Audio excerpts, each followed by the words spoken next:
Hey guys, Professor Bill, Comic Book University. Batman's the three Jokers. Dude, come on. What are you doing to me? You're hitting me hard with this stuff. Also, don't forget, you got to make sure that you get your free card. It should be free. Your comic book store is garbage if they try and sell you the card anyway. Boom. Make sure you get the card. And if you missed last month's card, the card that came with issue 1, make sure you grab it because they probably have a couple extra ones. They should have been sent free. Anyway, yeah, your comic book store should be taking care of you, all right? But so should DC, and this is one of the rare cases where I feel like they really, really are. We've been waiting forever for the three Jokers. Now, is this issue as impactful as I was really hoping it was going to be? No, it was not. This was more of a subdued terror that they tried to sink into you. And I have my suspicions after reading the first several pages of where they're actually going with this and what they're trying to accomplish. Anyway, guys, with only one more issue left, can this knock our socks off? Let's see. First, credit where credit's due. We got Jeff Johns, the writer. Jason Fabok is the illustrator with Brad Anderson doing the colors. Those two are also the people who did the covers for the comic books. Rob Lay is the letterer, and a bit of a bow. Batman was, of course, created by Bill Finger. So I made a comment on the podcast, the Comic Book University podcast, every Monday, for crying out loud, every Sunday morning at around 5 a.m. Eastern Standard Time. That's when the podcast goes up everywhere you download your podcast. I made a prediction that this was going to be a first appearance of Joker's wife and kid. Doesn't quite seem to be the case. It seems like it's in his mind. But at the same time, this might still be a flashback return. I'm not entirely sure. Because we find that there never really was an original Joker. Or there was, but there's a legacy that has to be followed. You see, they're actually, when they're being three Jokers, they weren't necessarily the same three Jokers the entire time. And with one of them being gone now, thanks to Jason Todd, it seems as though they're looking for another one to replace the one that was lost. And that's what's in that swimming pool looking place. It's about as freaky gets. And I love it. I love it. Guys, this is not going to be a comic book that's going to make you go, holy crap! It's not going to be a comic book that's like, wow, look at that. Not this issue, all right? The previous issue, sure. The next issue, probably. This issue, no. This is the issue where you start getting some explanations and you start coming to some realizations. Guys, there were a couple of people in here. Thorne, Dr. Phosphorus was in here. And there was a really good approach to Joe Chill.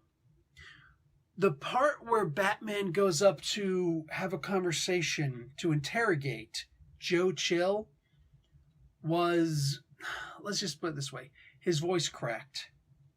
And I thought that made all the difference in the world. Guys, it's that little tiny attention to detail.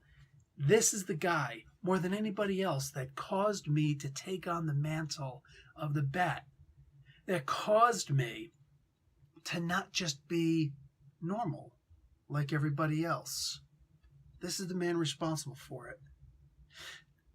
And the idea that his voice wouldn't crack is beyond me. So seeing something like that in here, it just feels like it's the norm. I love this. I love this. The little things in here. Guys, also, you've heard me talk about it before. It's one thing to have a Batman that's gruff and gritty and mean and all this stuff, and we didn't have that in here. In fact, this version of Batman seems a little too relaxed, a little too calm, like he's, I don't know, smoking weed or something. I'm just saying.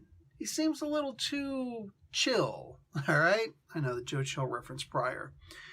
But nonetheless, this is a Batman who is thoughtful and introspective. And it's necessary because this is a comic book where Batman is a detective. You see, anybody can draw a mean and gritty Batman. Anybody can portray a Batman with this kind of voice. A Batman who's going to beat the crap out of whoever comes in his way because that's who he is. And, oh, is he tough enough? Is he not tough enough? Is he this, that, the other thing? Who cares? Because we've seen all the different physicality versions of Batman before. God, we got one coming up with a bad posture. You know what I'm saying? And obviously not as strong as we'd like him to be. But anyway, the idea is that if he's portrayed as a detective, if he's portrayed as someone who's dealing with a lot, and yet tabling that for later, putting a pin in it because the crime is right now. If he can balance between being a good Bruce Wayne and a good Batman, if he can actually be more than just what the movies have been giving us for the most part lately. Just, a Batman who punches people, a Batman with a batarang and a grappling hook and a bat plane, and who cares? I'm so done with the visual aspects of what Batman is in the movies, and in a lot of comic books also. I'm just so past that now. You know, it doesn't do anything for me. I want to see Batman as he was meant to be portrayed. This comic book, that's what's going to do it for you. There may be some parts where you're going to think that he's a little bit wonky in this, and this is where I'm going to get into my predictions. So if you don't want to hear my predictions, like the video and watch an ad. Otherwise, my peeps, I'm starting to wonder if this isn't the inside of the Joker's mind. Because, you know, you can have people with fractured personalities, right? The so-called, nowadays, what is it? I know what this is called. Instead of schizophrenia, they call it multiple personality disorder, right? So the idea of that fractured mindset where you have different aspects of yourself that run your mind. Now, of course, there's a version of Batman in here, a version of Jason Todd, a version of everyone and everything in here, right? We just learned recently, because you might wonder, well, how can this work in the modern timeline? Well, it's DC's Black Label. It doesn't have to. But at the same time, it's based off of something that happened in the regular DC universe before there even was a Black Label, where he learned, sitting on Metron's chair, Batman learned that there's 3 Jokers. So it has to be in continuity. This is going to really confuse a bunch of people. Right now, my own personal headcanon, if this is what I think it is, Batman, the 3 Jokers, is just something that's happened in the regular old Joker's mind. And if Jason Todd or somebody comes along and winds up killing one of the personalities, that personality still has to exist, regardless of who it is that is actually there. The idea of what Jason Todd had to go through in this, quite literally reliving his worst nightmares, all right? Think about this. Batman became Batman because he was terrified of bats. The bat came in when he was, we know the story. They gave a quick page in here of Batman's origin story again. Thanks, that's exactly what we needed, right? If I'm going to complain about anything, it's that. But I digress.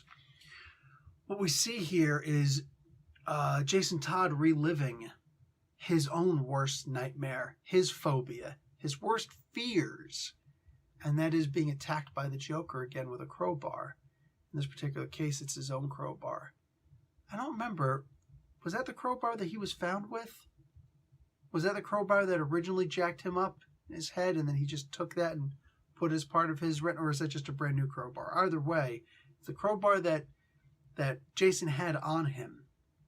And I'm telling you, man, the next issue, you know, we've got the 2 cards that they put out so far. I'm pretty positive the next one is going to feature Jason Todd on the bottom with the other Joker.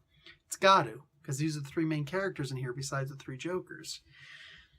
This is a spectacular book because it's giving you not just 3 Jokers and the 3 Jokers' stories, but it's giving you 3 emotions, 3 ways to approach the story.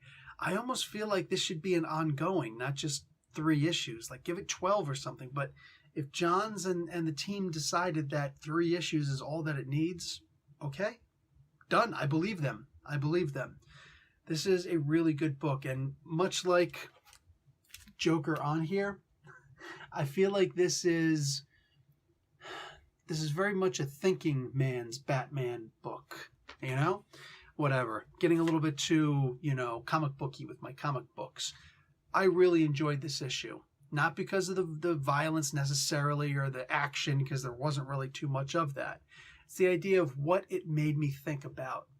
We always try to psychoanalyze who Batman is. And we get a good psychoanalyst of Jason Todd in here because of the different emotions that Barbara Gordon, the different states that Barbara Gordon goes through as she's trying to deal with what Jason Todd did right in front of her in the previous issue. Now, in this one, I feel like we're getting more into the mind of Joker. So, in my mind, wouldn't it make sense if this is all happening inside of Joker's mind? The one Joker. It's a possibility. Anyway, guys, that's going to be it for me. That's all for my speculation. I'll talk to you guys later. Make sure that the guys who left, you got the same task. Like the video, watch an ad. Talk to you guys later. Professor Bill, Comic Book University. Class dismissed.